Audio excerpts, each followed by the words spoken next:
and GPL is providing transportation services by utilizing our transmission network, and another company, UGDC, to whom we are providing the TPA services, who are providing gas to number of consumers in distribution network.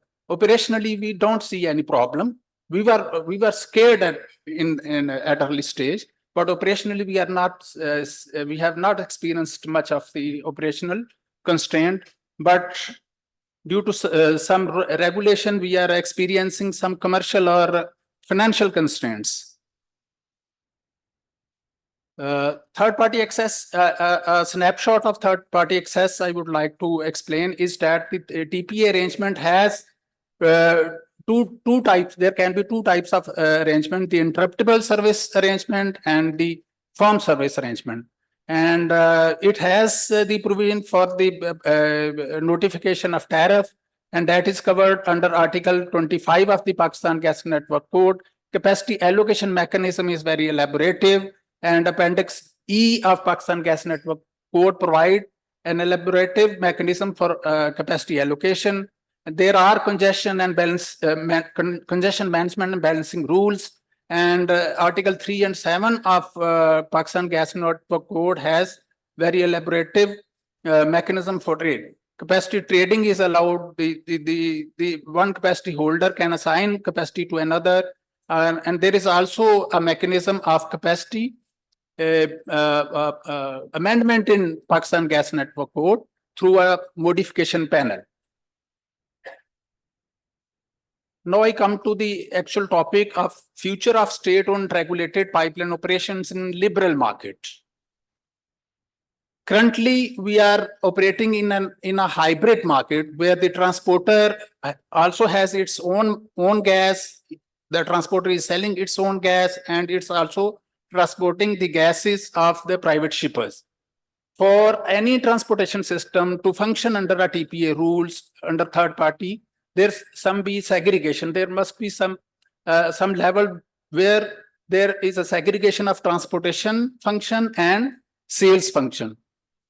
As long as the transportation and sales functions are performed by one party, there will be some problems. There will be a conflict of interest, and there will be at least when the transporter's business is highly regulated, while the private party's business is not regulated. So there will be a problem. In future, when the market will be liberalized and there will be a lot of private shippers, the pipeline capacity will be optimally utilized, and this will benefit the end consumers. Plus, to function, the third-party transportation regime to function properly, there must be a state-of-the-art or technology for online monitoring, controlling, and balancing of the system and data sharing, so that all the shippers should know online where is their gas, what is happening to their gas, and what is their inventory in the pipeline, and how can they offload their gas at different locations. Plus, next point is facilitate the consumer. The real benefit can be reaped by the end consumer only if there is a mechanism for facilitation of the consumers, that they can switch from one shipper to another shipper very quickly and at any point of time. Plus, the next point is provision of the same competitive environment for all the parties.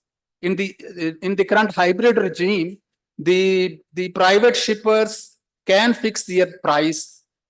They have the liberty to fix their price. They can offer discounts to their customers, but the state-owned enterprises, the transporter, which is also doing the business of sale, they cannot sell even a single molecule at their own price. They have to sell their gas at OGRA regulated price, OGRA net notified price. At Mr. Munib discussed at some point of time, there is if some power plant go offline and there is much gas, and the transporter SUI company does not know what to do with this gas, and that gas has to be diverted at much lower price. If we want to sell that gas to industry at some discount, we can fetch more price than we can fetch from the domestic consumers. But we are not allowed to do so. We cannot offer discount to the consumers because we are required to sell the gas at notified price. The next point is timely determination of transportation tariff, enabling the transporter and shipper to take business decisions. The notification and determination of transportation tariff is also a key aspect, so that the shipper should know what will be the cost of their molecule to be transported. Next segment is challenges to third-party access to natural gas pipelines controlled by SOEs. Number one challenge is inconsistent approach, which has partly been discussed in the previous segment. Shipper fixes its own price, own selling and buying price, while the transporter cannot fix its price. This approach puts the transporter's sales portfolio on disadvantage in the competitive environment. Transporters may not be able to compete with the shipper on its selling price until sales function of the transporter is also deregulated.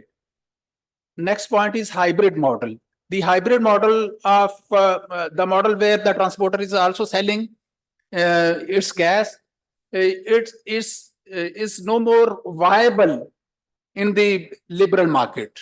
It has to be, the transportation and sales function have to be segregated. Next point is highly subsidized consumer base. That's transporter. No, if we segregate the function of transportation and sales, there is a challenge. The private shippers would not like to sell their gas to the highly subsidized consumers, and the policymakers have to think about it, whether to liberalize the market and allow that private shippers to sell costly gas to households, or disburse some subsidy through the private shippers or through state-owned entities. This is a key decision. And when the transporter, the state-owned entity, sells gas to the highly subsidized sector, there is a circular debt, and circular debt issue has to be resolved before segregating the transportation and sales functions. Number one, the next point is methodology of transportation tariff. Transportation tariff to be truly cost reflective, ensuring sufficient funds to the transporter for its operations, so that the transporter not only can easily operate, it can also expand its network whenever required. Thank you very much, sir.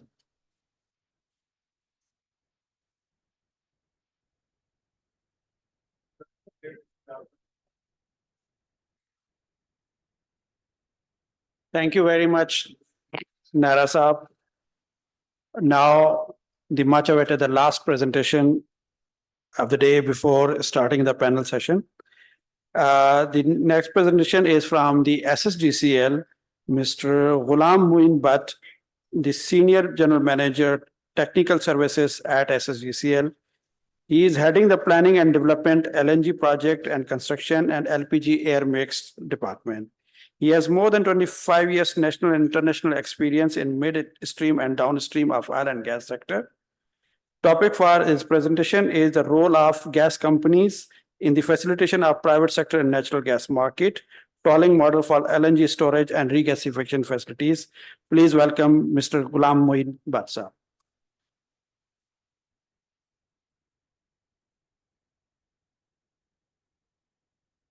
Assalamu alaikum ji. First of all, thank you very much, and I appreciate OGRA for this nice seminar, and I am very much thankful to Imran Saab, Chairman Saab, and Dr. Saab, and other members as well.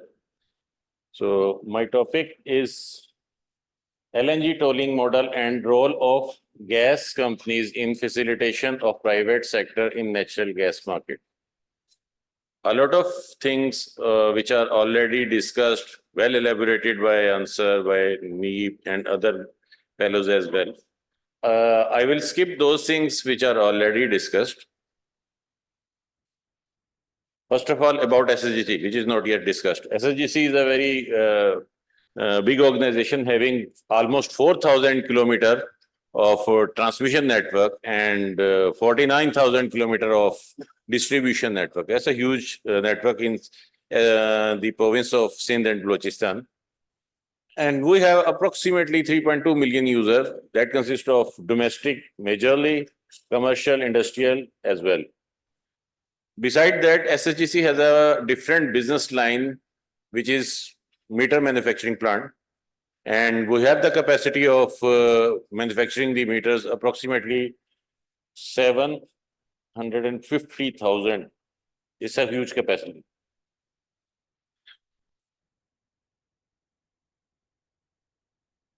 LNG import terminal business models, that is divided into almost 4 portions. One is LNG market, second is regasification, that may be land-based, that may be FSRU-based.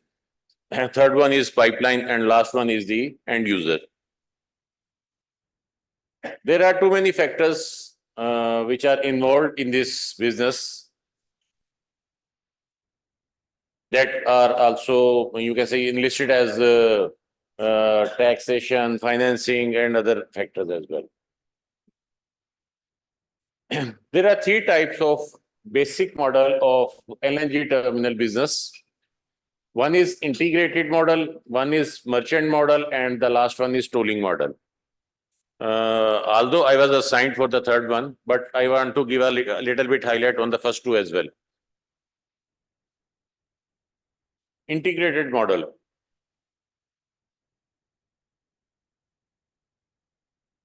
These are the 4 portions which I told you. And if first 2 are come in a joint venture, LNG market and regas, then become this integrated model. This type of integrated model. LNG supplier and terminal company will become in a, you can say, having LNG license and LNG sale and import license. Then they can make a joint venture and will sell it to gas to the pipeline company and end user through gas sale purchase agreement. This is the integrated model, which is not yet implemented in Pakistan. Its example is UK South Cook LNG terminal and Italian Adriatic terminal. Second is also same integrated model, but the last 3 portions are coupled. First one is independent and the last one are coupled, means they are joint in the joint venture. So this model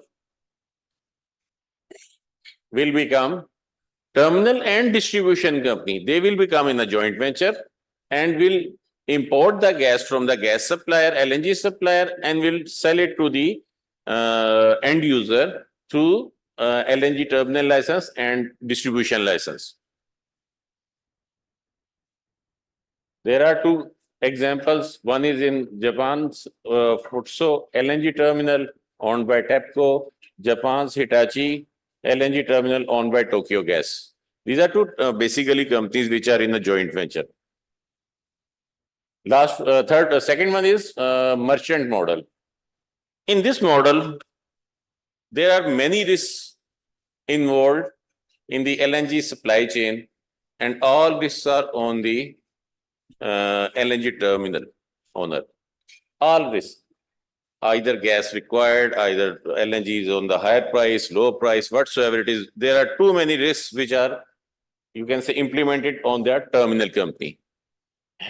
LNG supplier do independent supply through a LNG SPS agreement to LNG company. He will have to license of LNG terminal. Then he will sell that gas to you can say end user or maybe to a gas company, and he will further distribute through a gas sale purchase agreement. This is a totally independent model.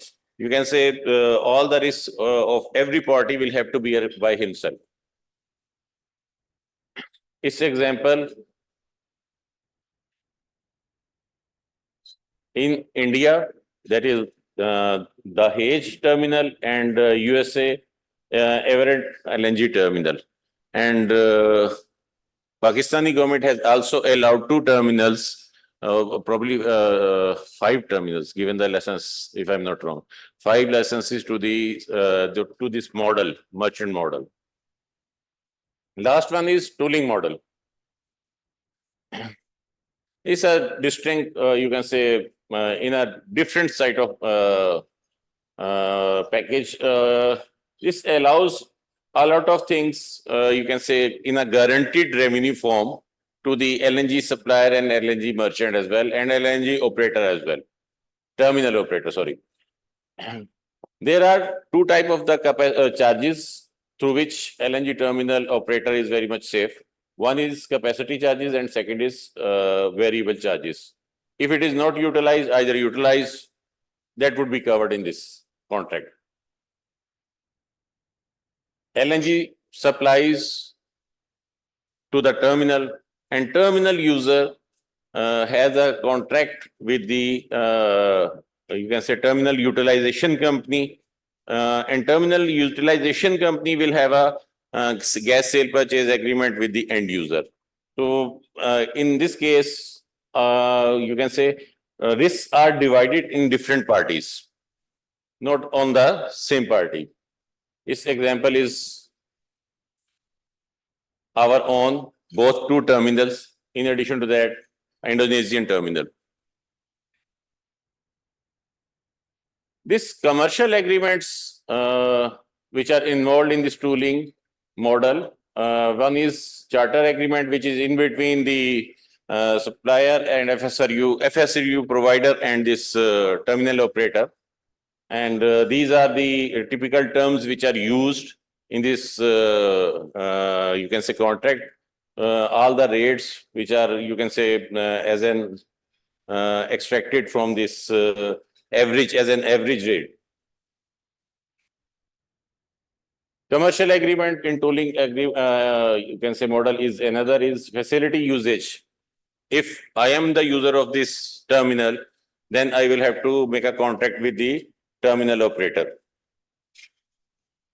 So under this agreement, in this, key focuses are enlisted here: nature of quantity and terms of services, like that. These are the key terms which are used in this contract.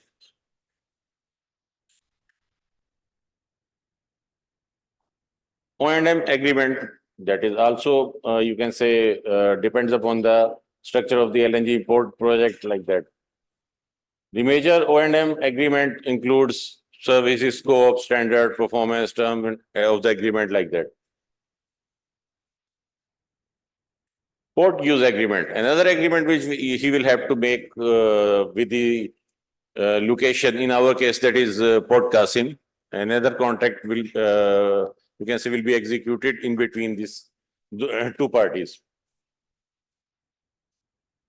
That's the complete example of all applicable, you can say, all the contracts in a model, in this tooling model. I have put an example of Petrobangla, Bangladesh terminal example. All the contracts, these are enlisted in this slide.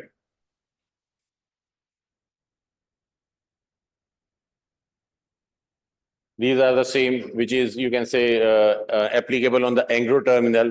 In what case QG have a contract with the PSO through SPA, then there is a TA between SSGC and PSO, and right now NCGPL is also a third party. TA means tripartite agreement.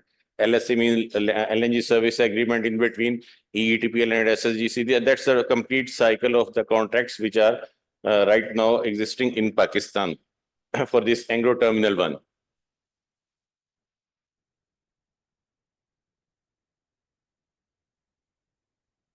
Role of the companies in facilitation of private sector in natural gas market. So yes, both three companies have vast experience in this transmission and distribution. Not only that, we have a lot of experience in metering, billing, and customer services, which private sector will also require. we can help them in allow to access our transportation system, which Nehra Sahab has very much, you can say, elaborated, and undertake that private partnership. That's the only solution which I would suggest, that private, almost, I think so, Iqbal Sahab also told the same thing, that we should make a private public partnership to unleash this potential of natural gas. I would go back.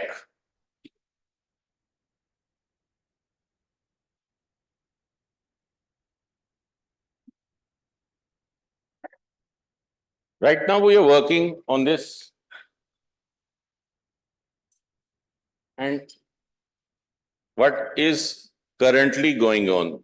We have few licenses under this model, and that are not, you can say, workable or not implemented from the last many years. It's my opinion that we should shift this merchant model to integrated model in different joint ventures. It's my opinion. So probably then we can make a proper solution of this current problem.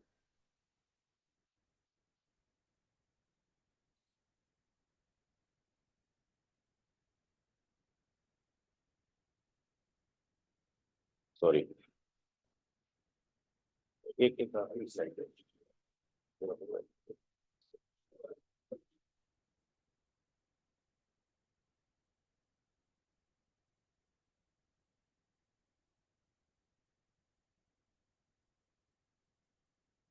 This public-private partnership, we can, both three companies can help out these private companies in billing, back office support, customer services like that.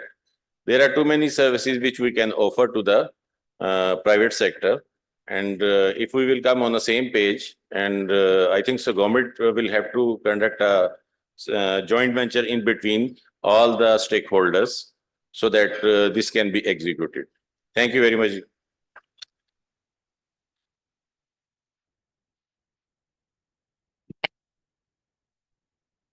Thank you, Moin sir. This ends the presentations.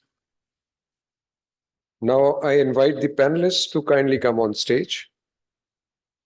Mr. Rashid Jokio, Mazhar Hasnani, Iqbal Zaid Ahmed, Ansar Ahmed Khan, Mr. He Yi Yong,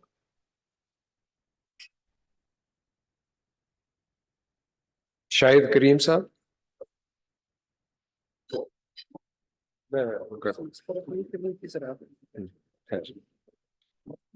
Muneeb Zia Sahab,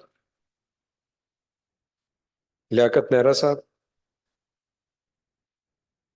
Yusuf Inar. I'll request Chairman Ogra to kindly. Ji, please.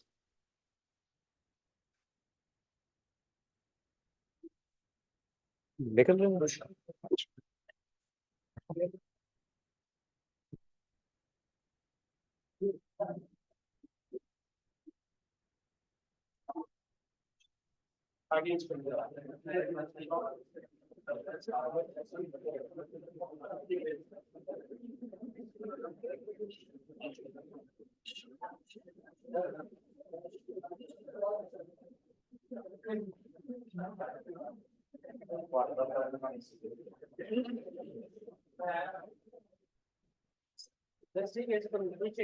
Thank you, sir. Thank you very much.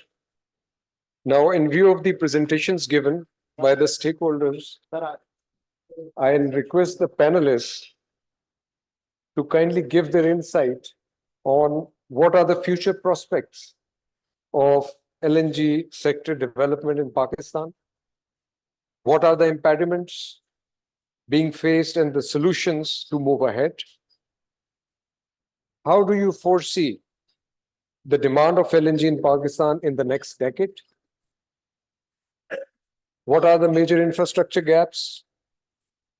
What policy and regulatory reforms are required? And how do you see third-party access to gas pipeline and LNG infrastructure developing or evolving over the next 10 years? First of all, I'll request Mr. Mazhar Hasnani to kindly give his comments on that.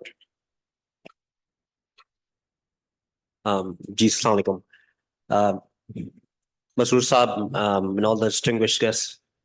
First of all, great congratulations on putting this panel together as well as this seminar. I think there is obviously a question about, what is the efficacy of doing seminar after seminar, but it is very important to bring the stakeholders in the room to have the conversation.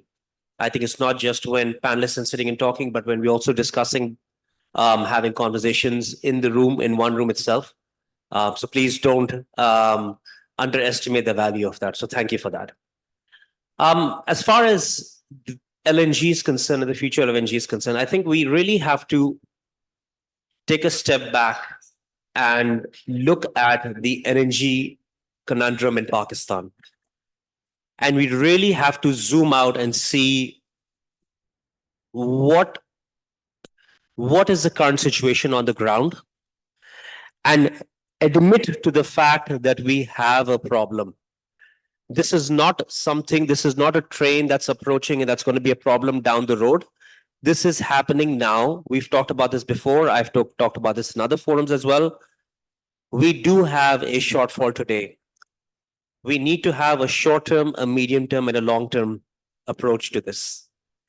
And when we look at various alternate solutions to solving Pakistan energy conundrum, I am a big fan of, whether, we find local solutions or, we come up with different answers, but please put the time dimension in perspective.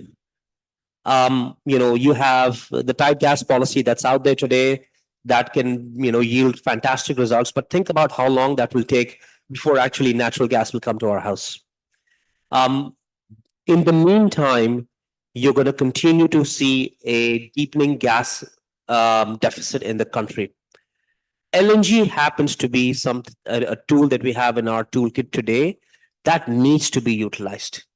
And there is enough innovation happening in the system. Right now, we are at a very, very rudimentary level. We've got 2 terminals that are operating on a tolling model where, as Iqbal Saab, very rightly pointed out, they've had their own myriad of challenges along the way. But we've not looked at how we can really unlock the potential of those terminals and of other ways of getting LNG into the system. LNG trucking is a fantastic example. So I think if you ask the question on what needs to be done, very simply, we need to look at the current capacity we have and see, are we utilizing it fully? Allow for new capacities to come online and not be afraid of market liberalization. I think that's just something we get very scared about. It's okay. It may not work right away. There may be ups and downs, but over a longer period of time, it will work. It will find its way. And the other thought that I want to leave with is the fact that you cannot solve for capacity, but not solve for pricing. Till the time we don't look at the gas pricing across the board in one frame, you will continue to see creep up in the gas circular debt. And that in itself becomes an impediment for LNG or other mixes. So you have to look at both of these things together. And I think LNG has a great future in the country. Mr. Iqbal Zaid Ahmed to kindly give his insight on the subject. Chairman Saab, honored guests. When I was growing up, there was a very popular song by Mary Hopkins. It said, "The answer, my friend, is blowing in the wind." We all know the answers to the LNG problem. The issue is who has the guts, the courage to take them on. Let me begin by pointing out 2 issues. Anglo LNG brought in a vessel called Sequoia. They wanted to keep it here. it would have increased their capacity from 690 or 630, whatever it is, to almost at 900. 1,000 or 900 MCFD. Only Pakistan could have had the wisdom to refuse and turn it down for bureaucratic reasons.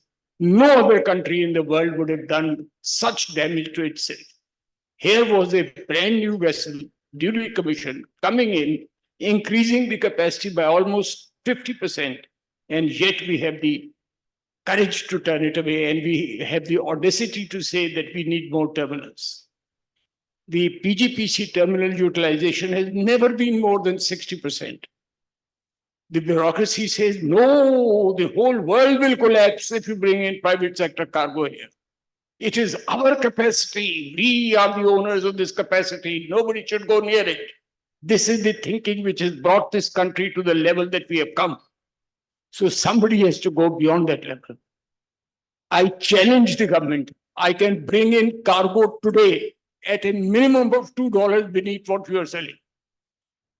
Give me the freedom. I have my own buyers. I have my own financing. I have my own FSRU. I have the capacity. I will not touch their capacity. If I touch their capacity, they have penalty clauses, but they will never allow it. Why? Because it will break the monopoly.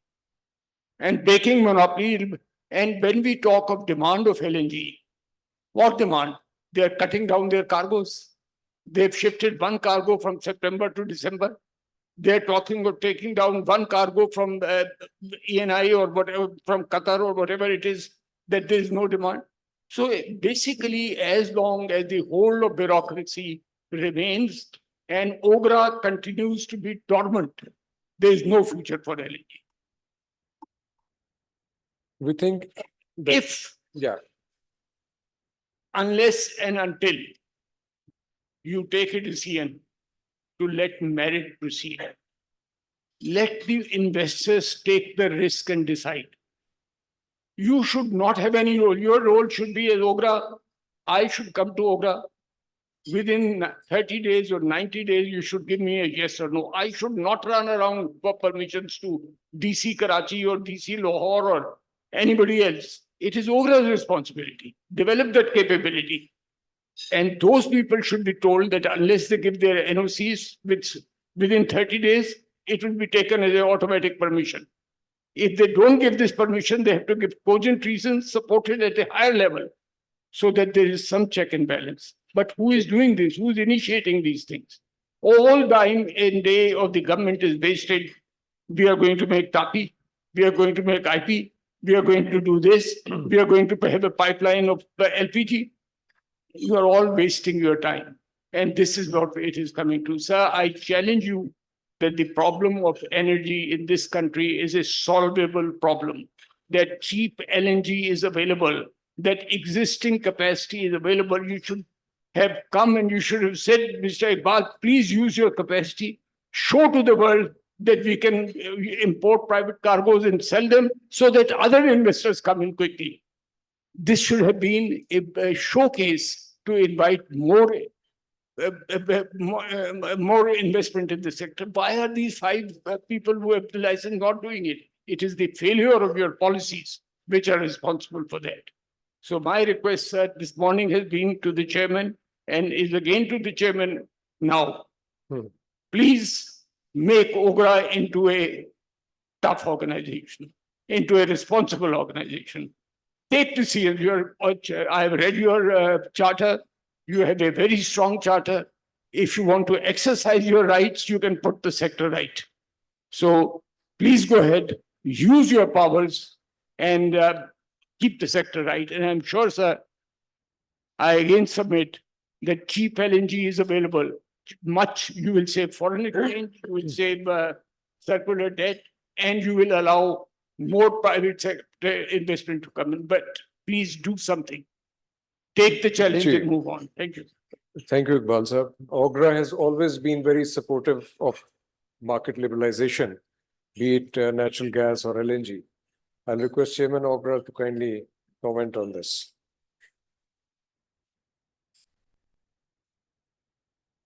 Am I audible? Let me first share that I'm thoroughly enjoying while being on this seat now because I used to be on these seats way before joining the government organization. तो 3 साल के बाद मुझे panel में बैठने का मौका मिला. Now, reflecting back to what Iqbal Saab just mentioned, and the overall reflection of what we overheard during the day. First, I would like to share the positives. Yes, we in Ogra issued various licenses, not only for the conventional LNG, sir, but also for the virtual LNG. Yes, we have 2 FSR units in Pakistan out of the total 52 on this planet. And we have the honor and the privilege to have Iqbal Saab, who is the owner of one of that FSRU. So Iqbal Saab, great contribution from your end to the economy of this country, to the energy sector of this country. Now, what are the biggest challenges? The biggest challenge in the LNG sector is we do not have a single cubic meter storage of LNG on our soil. Whereas this is a biggest challenge, it is also a great opportunity for the investors to come and invest. Pakistan is a growing economy. It is a country with 250 million people. It is a country with a very high number of young people. So our energy need is going to increase. Today, when we are conducting this first LNG seminar in a very beautiful auditorium of Ogra, I hope आप तमाम लोग मेरी बात से इत्तेफाक करेंगे. We were told that LNG is 10% in terms of the energy mix of Pakistan. And I can easily see that this number is going to increase. And the reason is, sir, आप भी इसमें माशाल्लाह काफी contribute कर रहे हैं. You're doing your bit as well. Because today we are consuming 4,000 mmCFD of gas, and the unconstrained demand is over 6,500. So out of this 4,000, 1,000 comes in through the RLNG sector. So this delta of 2,500 has to be met. And the most practical, doable solution is LNG. I don't want to go into the details of the conventional gas sectors and the challenges with that.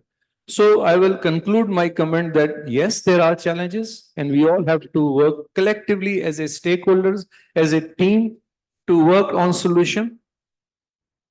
And at the same time, we have to keep one thing in mind that in the end, the winner will be Pakistan. Definitely. Thank you. Thank you, Chairman Saab. Now, I'll request Farooq Qayyum Saab. Farooq Qayyum Saab has been very instrumental in the LNG sector since 2011. And I remember developing of third-party access rules. He played a great role. So I'd like to hear from him, please.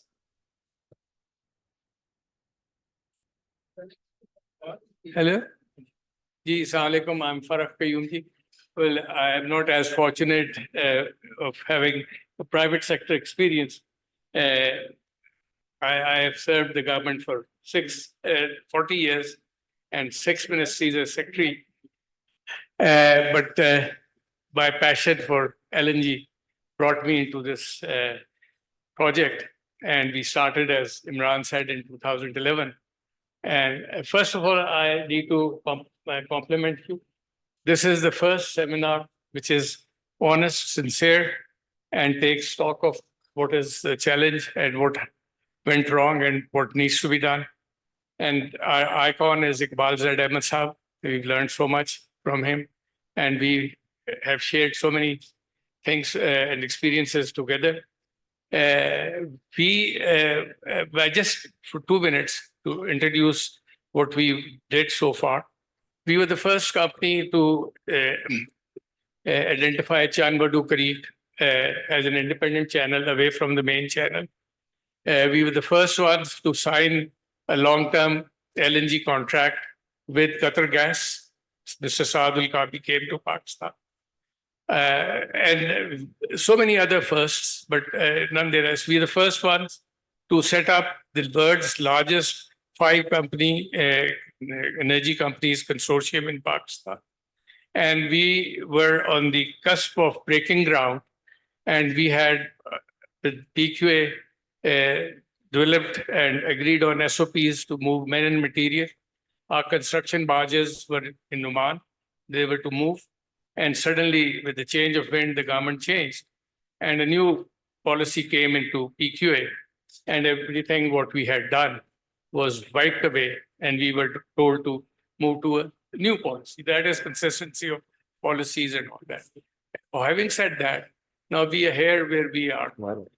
My compliments, Chairman Saab, Imran, and the team and the authority members in organizing this seminar and giving us the opportunity. Sir, what I say is that all of us also need to sit together. There's so much work going on in silos, and we feel as if we are competitors. We are not competitors. There is sufficient space, as Munib also pointed out. Ask Munib. Munib has been on our side since day one. I mean, we are the first ones. We entered into a private sale agreement with the CNG. We organized the CNG sector as aggregators. The company that the UGDC or whatever they call it, we advise them how to set it up. We are the ones who convinced the government to allow CNG to buy private gas, an ECC approval. So we contributed in our way very humbly. Ministry knows very well. I've been there. And my compliments to Shahid Hakan Abbasi sir. He was a visionary. He did a lot of work, but somehow it has never come to the full potential what he did. Now coming back to where we are. So it was heartening to know a Singaporean company is working on a virtual transportation and distribution setup, and they have a lot of promise in it, and they're very confident that they can do it. We also tried, because though we were given a 1 BCF pipeline capacity, but that pipeline is not there. Now, let's all of us also, under the aegis of OGRA or independently, sit down and share what we are doing and how we can help each other, you see. And we as a lobby can also convince the way this mindset has changed in OGRA. And I want to be on record with the coming of the current setup, the authority, the chairman said, I see a sea change in the way of looking at things in OGRA. Imran has been there, he's been supportive, but Imran can go so far. So my request is, let's all get together sometime and share what we are all doing. And can we support, synergize, and do something together also, and help OGRA to, जो इन्होंने vision आज set की है, to realize that. Otherwise, you see, I am the one, I shouldn't say IT and privatization. I was secretary concurrently. This privatization of PTCL, the licenses they were given to the telcos, the private, huge investment came in, sir. And the policy making, we were inviting all the stakeholders with international experience who were to invest in Pakistan, to guide us, to create policy space, which we did, and that sector flourished. And similarly, we privatized PTCL, and we not to allow PTCL to become a monopoly, the bandwidth, fiber optic cable across the country. We fought for a co-location policy so that the private sector could benefit from it. There are examples, there are things that happen in Pakistan. But nonetheless, that Iqbal Saab ke dost bhi the, General Musharraf, and let me mention that, and Shaukat Aziz Saab, they understood the importance and the contribution that private sector could make, and they did go places in the telecom sector. We can do it again. Energy is the lifeline of this country. Energy shortage. When I requested the government not to allow more CNG stations, I said this gas shortage is like a crocodile's mouth. It'll eat up our economy, which is happening now. What Ogra is doing or the government is doing, they have one oxygen cylinder of gas. They're putting on Paras face, Iqbal face, everyone's face for 5 minutes. You take 2 breaths, then I move it. The shortage is so much.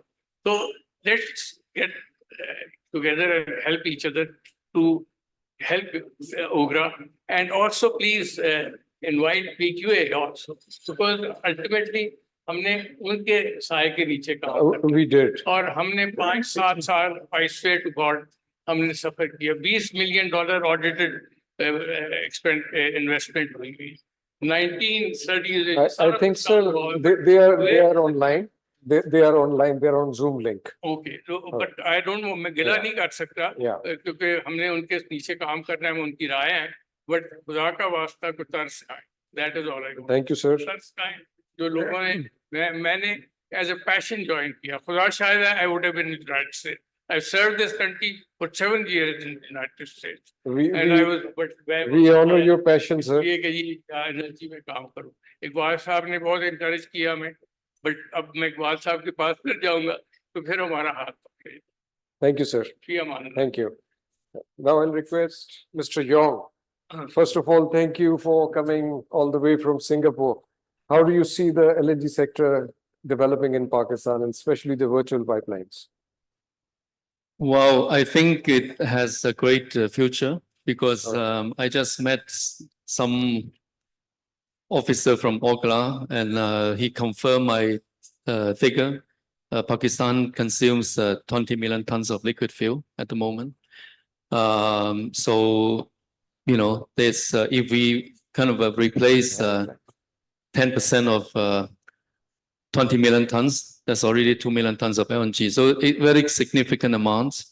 It would have positive implications for the balance of payment, emission standard, lower cost for consumer and all that. Now, I want to talk a little bit about, you know, how, you know, taking on the theme here, you know, how we can help each other, how virtual pipeline can help the pipeline sector. I think, you know, I give one example, which is, you know, in China, where, you know, Beijing has a consumption in the winter 7 times summer, 7 times. Just, you know, let that sink in, right? So it's impossible for the north of China to size their pipeline system according to peak demand in the winter. Hello?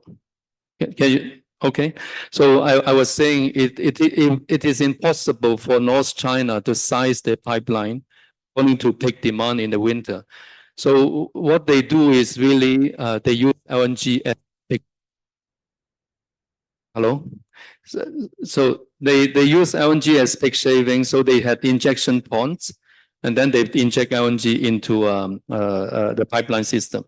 So you know one of the obstacles of you know Pakistan towards energy security, reliable supply and so on is the lack of national LNG storage. And you know we all know that you know the ground storage is not really available.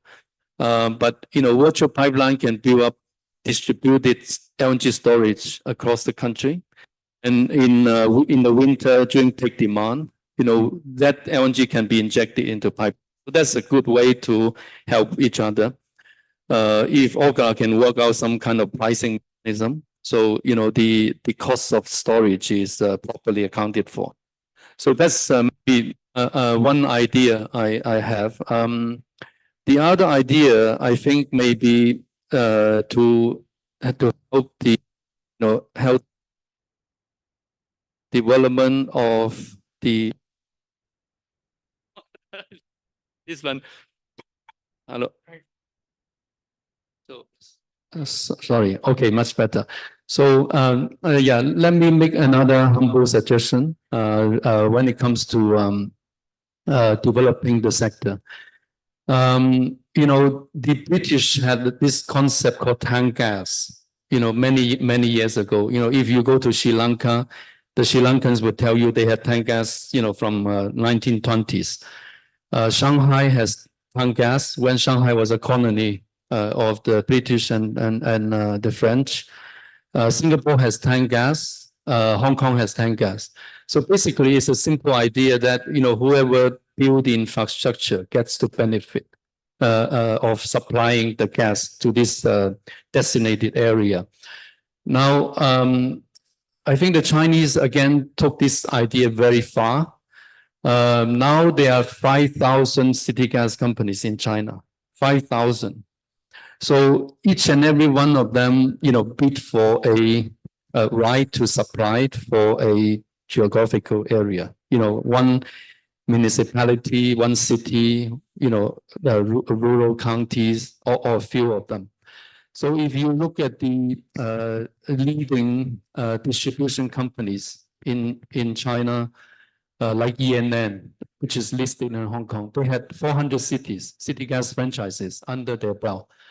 So, instead of a national gas utility building infrastructure for a country, why don't you get 5,000 companies to build infrastructure for a country? So you have, it can be 30 in Pakistan. It doesn't need to be 5,000, but 30, 40, just divide it up and then, auction these franchises. So everybody can contribute in building up the infrastructure. So that's another idea. That's my 2 cents. Thank you very much.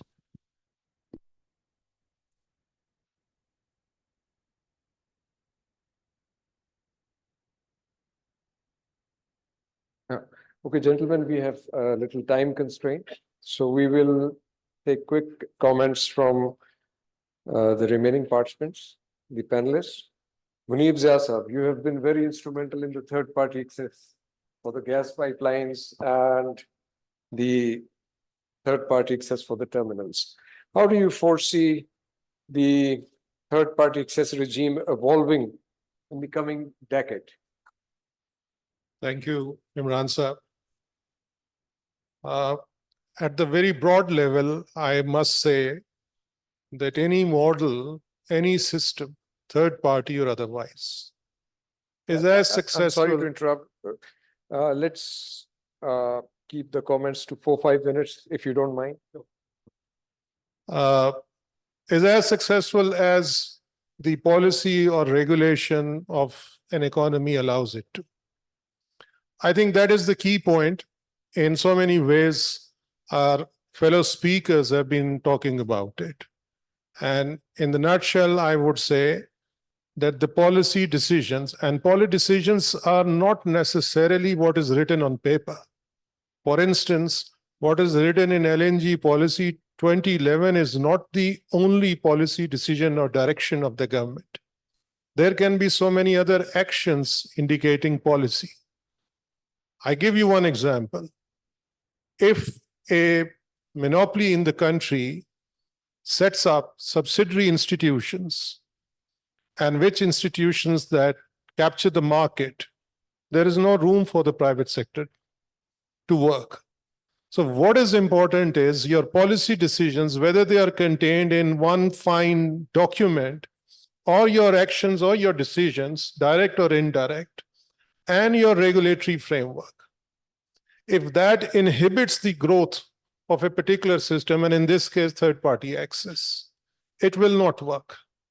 But if you create a facilitative and enabling environment, the businesses know how to grow. And that is what my point is. Thank you. Thank you, sir. Thank you very much. Liaquat Mehra Sahab, your take on this, on the gas market liberalization, or any other comments you want to give on the subject? There cannot be true opinion about the fact that third party is the future of gas industry in Pakistan. It has started and it has no reverse gear. It is to take place whether we like it or not. But we actually have to, what we have to do, we have to have clear policy guidelines and policy rules and level playing field for all players. If we liberalize one segment and keep the other segment highly regulated, there will be problems. There should be a level playing field for all the companies in the field. They may be state-owned entities or private entities. They should have level playing field. The state-owned entity should also have the capacity to set their own prices so that they can pay to their LNG suppliers and producers. And this is the recipe for success. Thank you. Thank you, Liaquat.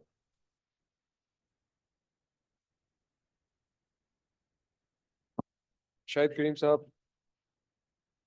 can you put some light on how can the private sector and the public-private sector facilitate the development of LNG infrastructure and including terminals, pipelines, storage facilities, etc. Kindly. Thank you, Imran. So in the interest of time, very quick, I'm Shahid Karim. I lead a company called LNG Flex, which is in the virtual LNG sphere, and also a company called Tabir Energy, which we're in the process of taking over in the RLNG on Port Qasim. So I'll be very direct, abrupt, and quick. I was listening to my colleague from SNGPL, and he was talking about the level playing field or the lack of it for yourselves. Sir, mera khayal mein to dekho, the biggest impediment which blocks the entry of private investment in this area are the two monopolies in the gas sector. So the TPA rules came into existence in 2012, probably. OBRA Act came into existence in 2002. We need to reflect on why is it not happening that there are no private shippers. There is one which happened last year, and we all know there's no point getting into the details. How did that happen and why did that happen? The number of list of shippers to be is rather long, but it's not happening. Who is blocking their entry? To me, the biggest entry barrier is the UFT factor. So if I put in 100 molecules at Parkland in their pipe, my customer gets to get 85 or 86, whatever number at the other end. So I'm at a deficit of 14%, 13%, whatever the UFG is allowed for on day one. So in order to be realistic, we also need to understand that as my colleague Munib aapne mentioned kiya tha, कि एक anomaly है ना कि the line pack is choked, transmission line choke हुई भी है. They're selling LPG cylinders. And how can that happen? आपके पास gas बेचने को नहीं है, आपकी लाइन चोक हुई है, आप LPG बेच रहे हैं. You know, there is a big question mark. It's an anomaly that we need to address. So I picked up on the slide that Ansar shared, British Gas ki privatization. I had the privilege of going to a law school in the UK, in Dundee, which championed the privatization spree during the Thatcherian time. और उनकी mindset क्या था during Thatcher's era? कि public sector is inefficient, public sector is corrupt. Not my thing. That's what they said. And they literally privatized everything moving. हमारे तो companies की history 10 साल, 15 साल, 20 साल, 40 साल है. उनकी तो सैकड़ों साल की history थी. They're living fine. They're doing fine. So I think liberalization of gas sector, reforms हुए हुए, recommendations आई हुई, implement कर दें. It would be unfair, lastly, not to mention a shining star, which is yourselves, OGRA, जहां पे सब लोग आते हैं, अपना वेंट भी करते हैं और रिलीफ मिलती है आपको. As far as OGRA as a regulator is concerned, problem is कि stakeholder paralysis है ना, बहुत सारे stakeholders हो रहे हैं, and that's where the frustration gets in. Thank you.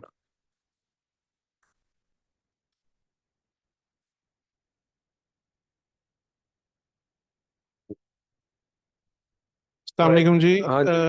I'd like to ji ji. ask, how do you see the unutilized capacity for the terminal, and what do you have to say about it? Actually, it is kind of funny. or the example that I would quote, I would not want to offend anyone, लेकिन ऐसे averages पे जिंदगी चलती हो तो कितना ही मजा है. This hall after 10 minutes would be empty. Let's rent it out to a movie theater or something.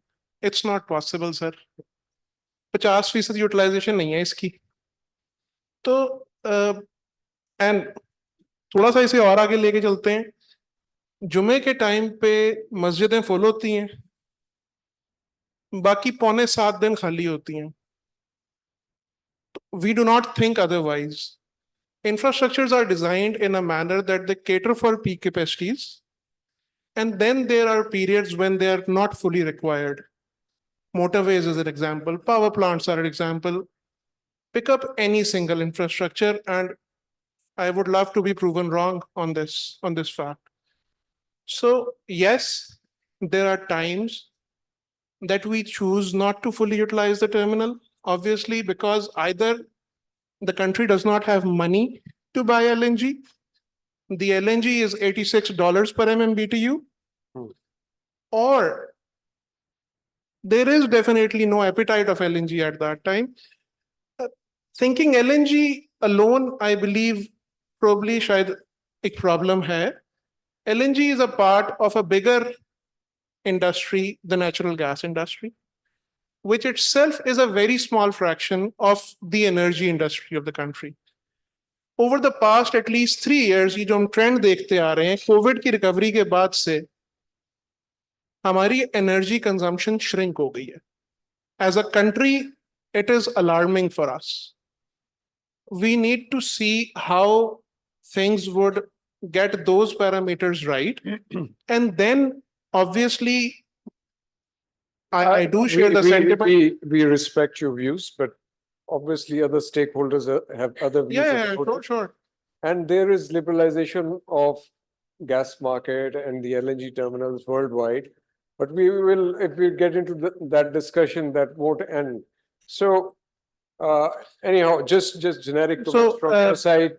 Yeah. So how do you see the LNG sector evolving over the years? With time, it is biased to increase. Yes, we will How see do you more terminals. How do you see other terminals coming in? Do you see that?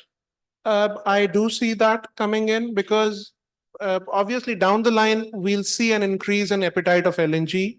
But the first step towards doing that would be to right price the existing gas. Until such time, the gas is subsidized for certain sectors, and obviously we do not see budgeted subsidy. So the state would have to continue taking the brunt. We'll have to right price it and then gradually deregulate the market. And All right. after that, we'll see more entrants coming in. Thank you, Thank thank you, you. Yusuf. Ji, sir, answer sir. जी इमरान साहब. How it's been a frustrating journey so far? long Long and frustrating. journey. frustrating, but hopefully there is a Yeah. light at the end of the tunnel. And how do you see it coming in the future? Ji, Do you I- think things going to resolve and you'll be ji able ji to इंशाल्लाह. put in the infrastructure? Ji ji. So I'll talk numbers. 25 million tons to 30 million tons we see in the next 10 years. Yeah. That's going to be LNG. Hmm. So the market is there. You have multiple license holders who want to build terminals, multiple license holders for marketing. So Pakistan is an interesting market. We're going through a difficult time right now. Sahi ho jayega. So I'm very optimistic. I'm We'll be very looking forward to it. नहीं जी, That you put up your terminal. positive. Ji, inshallah, it's a great country. Inshallah, we will. Thank you. And Thank you, sir. inshallah. Ji, Jokyo sir, any candid comments from your side? I heard everybody. What I feel obviously is my personal opinion. Government being into commodity pricing, and as Inam said, to serve the vulnerable segment, they should be targeted subsidy. Instead of tweaking the system, create cross subsidies, which obviously generates inefficiency. So we first have to set the tariff differences, tariff signals right. We should go to the actual cost of recovery. Liberalization obviously is an element where everybody should be given fair opportunity to participate. Suez, unfortunately, they've been used like social workers by the government. This is unfortunate part of kind of their businesses. When LNG was being brought or was being contracted, the primary reason was it was made for power sector. That is kind of misunderstanding that we developed from that point of time, because right now power is more diversified in generation terms. They are going nuclear, they are going hydel, they are going solar.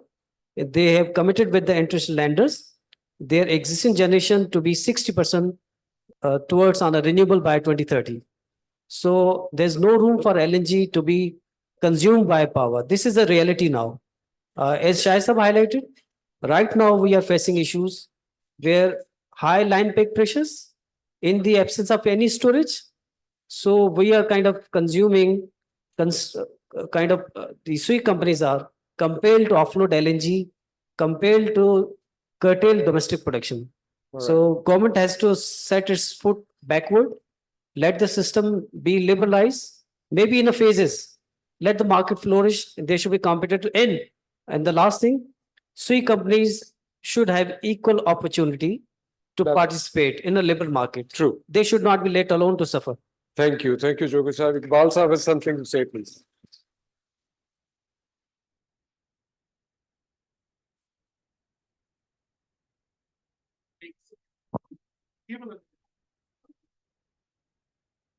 I think it has been a great session. मेरी दो requests हैं chairman साहब से, ये अगर consider करें, ये जो 7 लाइसेंसीज हैं इस वक्त पाकिस्तान में, ओगरा एक इनकी अर्जेंटली मीटिंग कन्वीन कर ले सिर्फ 7 लाइसेंसीज के, और उनसे एक फॉर्मूला टू गो फॉरवर्ड जो मसाइल हैं इनकॉर्पोरेट करके अपनी रिकमेंडेशंस बना के, तो उससे फायदा ये हो जाएगा कि ये मामला सारे एक्सपीडाइट हो जाएंगे। जिसका भी प्रॉब्लम है वो अपना एक स्टैंडर्ड पॉलिसी में लाके ले जाए। दूसरी मेरी रिक्वेस्ट ये है कि बलूचिस्तान में I have travelled very recently because we are trying to set up this terminal in Gwadar. वहाँ लोगों को एहसास से कमतरी है कि पंजाब और सिंध भी शायद एक हद तक केपी के हमारी गैस चोरी करके खा गया है। आज भी वहाँ जो गैस एसजीसी दे रहा है उसमें बहुत सारी गैस चोरी। मैंने ये at the highest level in the country ये सबमिशन की है, पर मैं ओगरा की मदद चाहता हूँ कि इसे एग्जामिन करें कि हम एक LNG cylinder not LPG cylinder which will be. I fully agree. आपको याद होगा मैंने जो प्रेजेंटेशन दी मैंने पॉलिसी में ये बात It should be given free of cost. 1 cylinder per family per month. All right. Thank you. Thank you very much, all the panelists. If we have any questions, please. Sir. Whatever the consensus out, आपने vote तैयार करनी है, तो वो make it available to all of us. All right. Before the ending and distribution of shields, we'll take a few questions from the audience. Sir, All right. I have got the mic. First we'll, Ji, please. I have got the mic, so I would like to thank Madam is from Competition Commission. Ogra for organizing this very interesting meetup for all the industry stakeholders. I am Kishwar Khan, head of research department in the Competition Commission of Pakistan. Sir, I have a few very quick comments and just one question as well. I think regarding the future of the LNG market, it's very important to have the reliable demand forecast estimates. And secondly, right pricing of the gas. It's very important. Number 3, focus on areas in which the autonomy of the OGRA is compromised. And number 4 and most important is if you want to unlock the potential of the LNG sector, then the key is to have competition. I would like to point out here from the Competition Commission of Pakistan as well, that whenever there are market barriers, which the private sector is facing, whether from the regulatory side, there are certain problems in the rules or regulations or bureaucratic problem hurdles in the practice and barriers that are erected by the SOEs, etc., through their abuse of dominance. So you can always bring those problems into the knowledge of the commission, and the commission then takes an action. For example, I would like to cite two examples. Murray Brewery came to us and they complained to us that the CISA food isn't allowing us access to their McDonald's outlets to keep our beverages there. So the commission intervened and considered it as an abuse of dominance. So as a result of that successful intervention, now Pakistan is the only country in the world which provides multiple options to the consumers to have Murray Brewery's products in the McDonald's outlet, and besides the cola drinks. And the second example I would like to cite as a success story is regarding the G2G agreement of the Pakistan and the Saudi government that was there in place for several decades. But the commission noted that it was anti-competitive and it wasn't allowing other airlines to take pilgrims to the Saudi Arabia. So we did intervene, and as a result of that, other multiple airlines are now operating. And Pakistan and the Saudi government amended that agreement, G2G agreement. And as a result of that, I am proud to say that Pakistan got the World Bank's International Advocacy Award on that. The only question is that why private sector does not come to the commission for the resolution of their problems. I would strongly encourage all of the relevant persons to come to the commission in case whenever there is a barrier to the competition, whether it's against any SOE, any of the governmental organization. We have tools to handle all those. Thank you very much. Thank you, ma'am. Thank you very much. Thank you. Very kind of you to come. And now to end the seminar, before we conclude, we have a ceremony to recognize the contribution of our esteemed participants. We will be distributing shields to honor their contribution. I request the authority to kindly give the shields to the participants. आप कहेंगे पीछे पे आ जाइए, one by one आपको बुलाते हैं. Sir, please. हाँ, ठीक है. इस पे खड़े हो जाए, शील्ड दे दे, तस्वीरें cancel.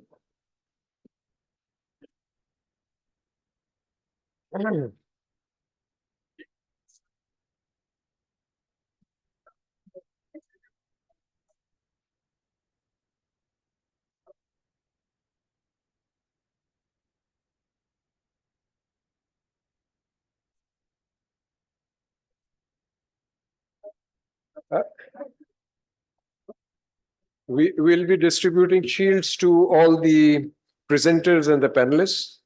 I request Mr. Rashid Jokia to kindly come on stage. चले गए? अच्छा. Mr. Mazhar Asrani and Mr. Aneek has also gone. Yasir Ali, is Mr. Yasir here from Angro?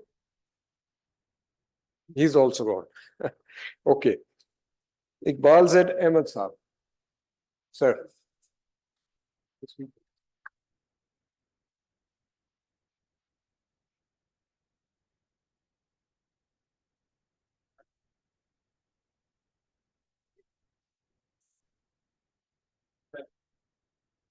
Mr. Ansar Ahmed Khan.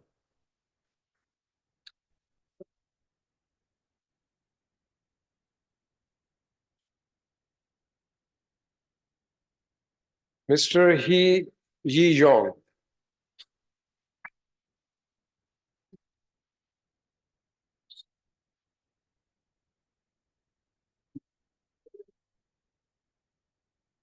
Mr. Shahid Kareem. Shahid Kareem. आप किधर गए?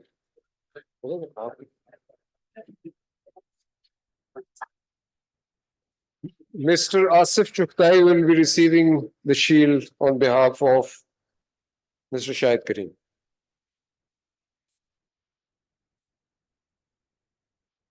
Mr. Zia Siddiqui.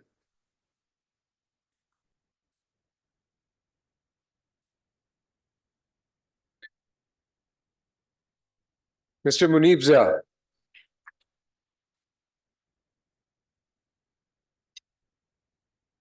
Mr. Farooq Qayyum. Sir.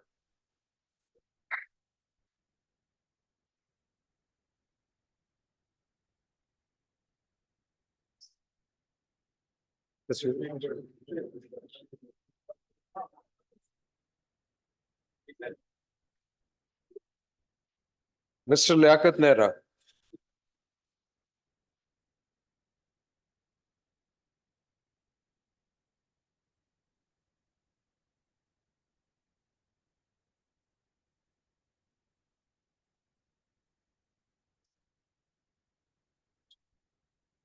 Mr. Moin Bhatt. Mr. Moin Bhatt.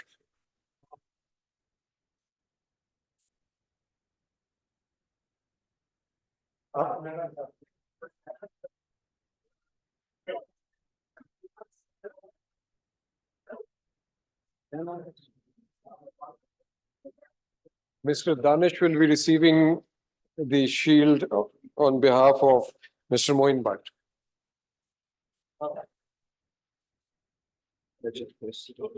Mr. Raja Faisal. Raja Faisal Saab. चले गए Mr. Yusuf Ina.